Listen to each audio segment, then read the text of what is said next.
Bienvenidos al resumen de noticias en español de ILTV. Mi nombre es Rorik Nates y estos son los principales titulares de esta semana desde Israel. Con el 95% de los votos contabilizados, el recuento no logra romper el estancamiento político tras las elecciones. El panorama de coronavirus en Israel es cada vez mejor, la tasa de infección es baja y con ella las restricciones bajan para las próximas vacaciones. Y finalmente, los acuerdos de Abraham han traído paz en más de un sentido. Lo descubriremos en el programa de hoy.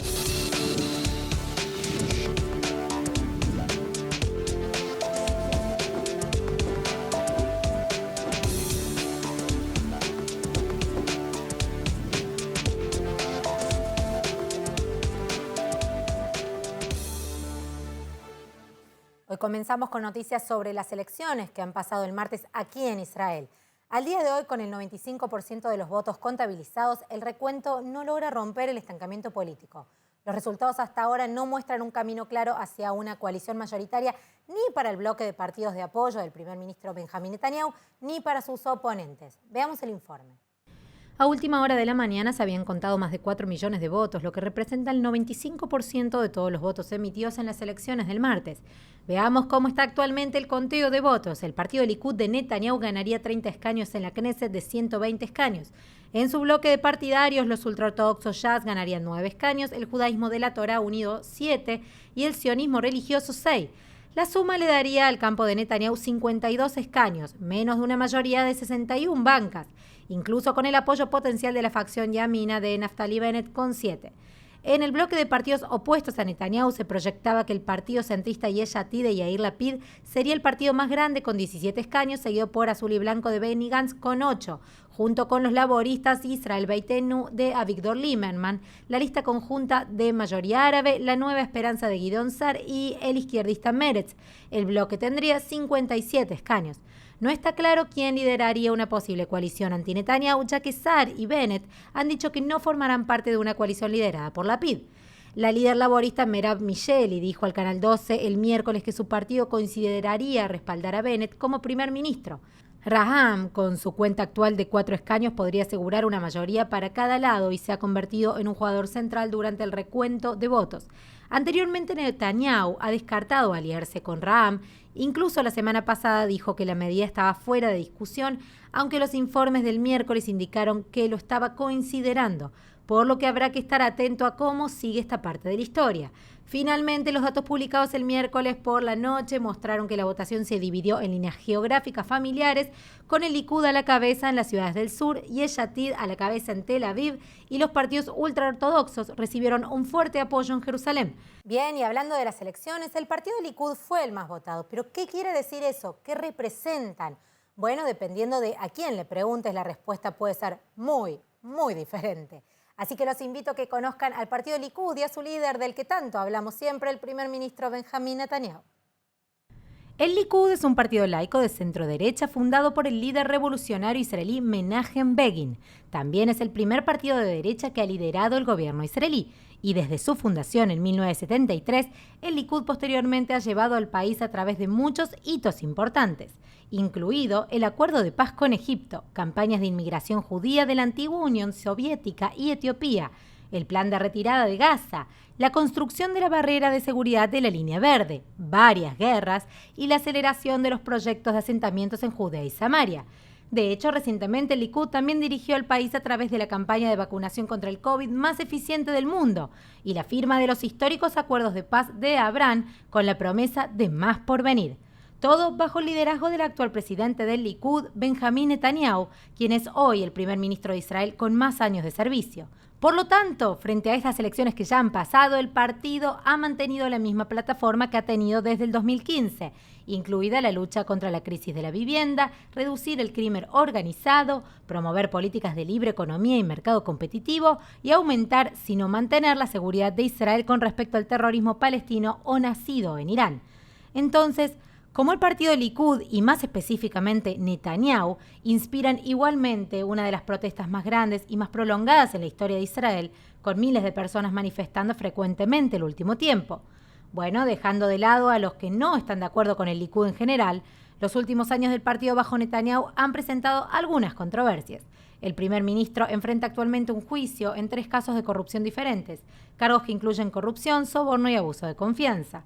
Y su aparente estilo de microgestión supuestamente ha contribuido a las recientes deserciones de miembros del Likud, incluido el líder del partido Nueva Esperanza, Gideon Sa'ar.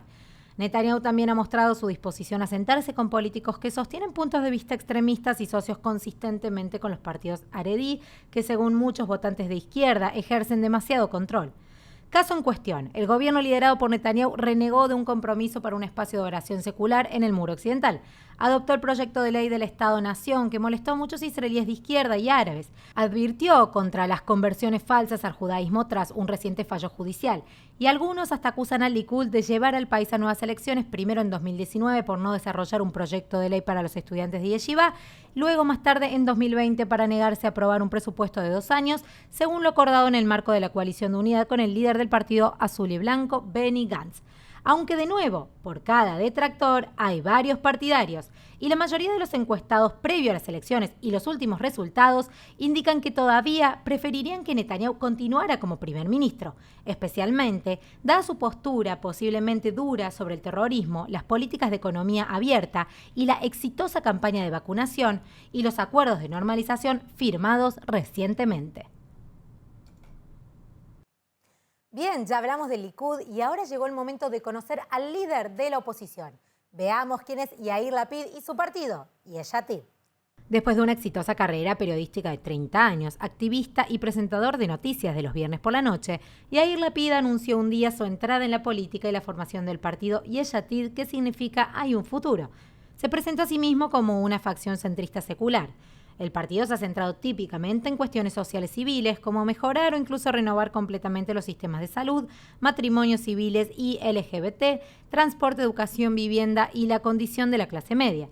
El partido también impulsa la coherencia y la igualdad en la educación y el reclutamiento militar, incluso para los árabes y los ultraortodoxos. Rechazan el movimiento BDS y apoya la soberanía israelí sobre las alturas del Golán. Y promueven la reanudación de las conversaciones con la autoridad palestina sobre la base de formación de 2 estados para 2 pueblos, simplemente sin eliminar los grandes bloques de asentamientos o dividir Jerusalén. Dicho esto, el enfoque principal del partido ha cambiado en los últimos años a luchar por la transparencia y contra la supuesta corrupción que acusan al gobierno. Desde el 2014 han presentado desacuerdos con respecto a medidas presupuestarias, acuerdos y un proyecto de ley sobre nacionalismo judío. Bien, y a pesar de las acusaciones de que Lapid no sería apto para ser primer ministro o que el partido está haciendo campaña en una plataforma de simplemente no Netanyahu, especialmente después de disolver el partido de Unidad Azul y Blanco con Benny Gantz para sentarse a la cabeza de la oposición, parece que Yair Lapid ha encontrado su lugar en la política israelí, posicionándose hoy como el segundo partido con más votos. Y en el centro de todas las miradas conozcamos al partido Yamina de Naftali Bennett, quien podría ser uno de los que definan el próximo gobierno o no. ¿Cómo obtuvo el partido Yamina esta influencia y qué representan? Lo descubriremos en el siguiente informe de ILTV. Bueno, para empezar, Bennett ha dejado en claro durante mucho tiempo sus aspiraciones de ser primer ministro. Y con una historia tumultuosa entre él y el primer ministro Netanyahu, ahora se encuentra en la oposición de la Knesset por primera vez. Al final, sin embargo, esto pudo haber funcionado a su favor porque el partido ahora ha sido capaz de cambiar de marca y diferenciarse con éxito del resto, al tiempo que se posiciona como una alternativa viable al Likud de Netanyahu y ganó suficientes escaños en las urnas para hacer que Yamina sea inevitable en las negociaciones de la coalición hoy. Esto también explicaría por qué Bennett no ha descartado trabajar con ningún partido para formar un gobierno. Bennett simplemente juega con las probabilidades, con sus únicas condiciones, que son que la columna vertebral del gobierno debe ser de derecha y que el liderazgo no debe ser ni de Netanyahu ni del líder de la oposición, Yair Lapid. Ahora, como muchos partidos en la Knesset, Yamina es una unidad de partidos más pequeños que incluyen partidos religiosos, laicos, más liberales y sionistas religiosos. Pero más allá de las ideologías comunes, su unidad tiene orígenes prácticos. Individualmente, cada uno enfrentaba la amenaza de caer por debajo del umbral electoral, lo que los excluiría del gobierno y debilitaría al bloque de derecha en general. Dicho esto, mientras que el Yamina inicial incluía el hogar judío y los partidos sionistas religiosos, la mitad del hogar judío se fue en 2020 y el partido sionista religioso hizo lo mismo en 2021. Por lo que la lista de Yamina actual está hecha del nuevo partido de la derecha y el URP. En cuanto a sus principios básicos, incluyen trabajando para fortalecer la identidad judía y nacionalista del Estado, oponiéndose al establecimiento de un Estado palestino y expandiendo la empresa de asentamientos, así como la soberanía sobre los territorios israelíes en Judea, Samaria y el Valle de Jordán, romper los monopolios económicos y promover la competencia en los mercados, reformar el equilibrio de poder entre la Knesset y la Corte Suprema e invertir en el desarrollo de la región desértica de Galilea y el Negev. Dicho esto, ¿para qué lado creen ahora que Bennett se orientará? Lo sabremos muy pronto.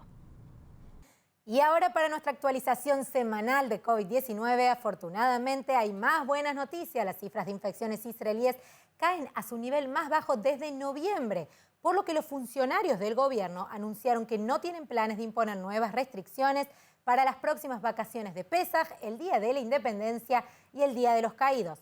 Hay más buenas noticias sobre el coronavirus en el siguiente informe. Miren. La histórica respuesta pandémica del coronavirus de Israel gana cada día más terreno. Las últimas cifras del Ministerio de Salud informan una tasa de infección de menos del 1,7%, lo que la convierte en la tasa más baja desde el 17 de noviembre del año pasado. Esto ya que las infecciones activas también se redujeron a 14.679 y aproximadamente 500 personas están en estado grave. El número de muertos aumentó a 6.131. Mientras tanto, en cuanto a aquellos que se han recuperado del virus o que han sido vacunados contra él, el mundo se está abriendo. Las autoridades del Aeropuerto Internacional Ben Gurión dijeron que esperan que más de 7.700 personas pasen por la terminal hoy mismo, 5.100 de las cuales parten. ¿A dónde?, te preguntarás. Bueno, además de un sorprendente salto en el número de vuelos privados dentro y fuera del país, los aviones comerciales comenzarán sus vuelos a Grecia, transportando hasta 10.000 israelíes por semana. Esto como Grecia anunció que los titulares de pases verdes israelíes ahora pueden ingresar al país sin tener que aislar o producir una prueba de COVID negativa. Y se espera que muchos otros países sigan su ejemplo pronto, incluidos los Emiratos Árabes Unidos, Bahrein, Marruecos, Rusia, Italia, la República Checa, Lituania, Bulgaria, Chipre, Tailandia y varios otros países de la Unión Europea. Luego, para los titulares de pases verdes que buscan un destino un poco más cercano, Israel abrirá de manera similar el cruce de Taba con Egipto tan pronto como este fin de semana, permitiendo hasta 350 turistas israelíes en la hermosa península del Sinaí todos los días. En otras noticias, pocas horas después del cierre de las boletas en Israel, las potencias mundiales extranjeras, excluyendo a Israel y la Autoridad Palestina, revelaron que saben lo que es mejor para el Medio Oriente. Miremos qué dicen. Los Estados Unidos, las Naciones Unidas, la Unión Europea y Rusia se reunieron virtualmente el martes para formar un nuevo cuarteto en Medio Oriente y con la esperanza de relanzar los esfuerzos estancados para llevar a israelíes y palestinos a la mesa de negociaciones. Una declaración de los mediadores que explica que quieren conversaciones significativas que conduzcan a una solución de dos estados que incluya pasos tangibles para promover la libertad, la seguridad y la prosperidad tanto para los palestinos como para los israelíes. La declaración, sin embargo, no menciona ningún paso concreto que el cuarteto planea tomar. Todo lo que sabemos, basándonos en las declaraciones de los miembros del cuarteto en el pasado, es que planean absolutamente revertir las doctrinas de la era de Trump y, en cambio, volver a las políticas de antes, durante las cuales los funcionarios de la Autoridad Palestina rechazaban repetidas ofertas de paz y desde entonces se han negado a hablar con Israel sin condiciones previas. El presidente Trump, por otro lado, adoptó un enfoque más activo, enfrentándose al rechazo palestino y estancando con políticas abrumadoramente pro-israelíes, incluido el reconocimiento de Jerusalén como la capital de Israel y la ayuda a las instituciones palestinas sobre sus pagos salariales a los terroristas. Y hablando de la paz en la región, finalmente estamos viendo el fruto de los acuerdos de Abraham en más de un sentido. Durante el fin de semana se llevó a cabo un partido de rugby entre Emiratos Árabes Unidos e Israel llamado la Copa de la Amistad de los Acuerdos de Abraham. Emiratos Árabes Unidos e Israel jugaron un partido amistoso de rugby para competir por la Copa de la Amistad de los Acuerdos de Abraham, que lleva el nombre del acuerdo firmado entre Emiratos Árabes Unidos e Israel el año pasado. El equipo israelí venció a los emiratis 33-0 antes de dividirse en un equipo azul y otro equipo blanco que involucró mezclar jugadores de ambos equipos de cada uno. Las camisetas para el segundo partido tenían la palabra paz impresa en la espalda en árabe, inglés y hebreo. El jefe de la Federación Emiratí de Rugby, Mohamed Al Maktoum, dijo que espera que esto anime a las federaciones de otros deportes a celebrar partidos amistosos con equipos israelíes. Además, el presidente de la Unión de Rugby de Israel, Ofer Fabian, también dijo que el partido entre equipos envía un importante mensaje de paz. Los Emiratos Árabes Unidos e Israel normalizaron los lazos en una ceremonia en Washington el 15 de septiembre del 2020, unidos por la preocupación compartida por Irán. Los acuerdos de Abraham, a los que también se unió Bahrein, han descorchado el turismo y el comercio entre Israel y los países del Golfo Árabe.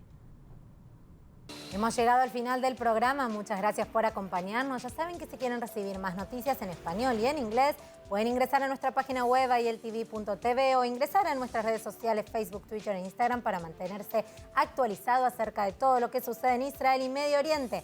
Mi nombre es Ronit Nates y nos vemos la semana que viene. Hag Sameach.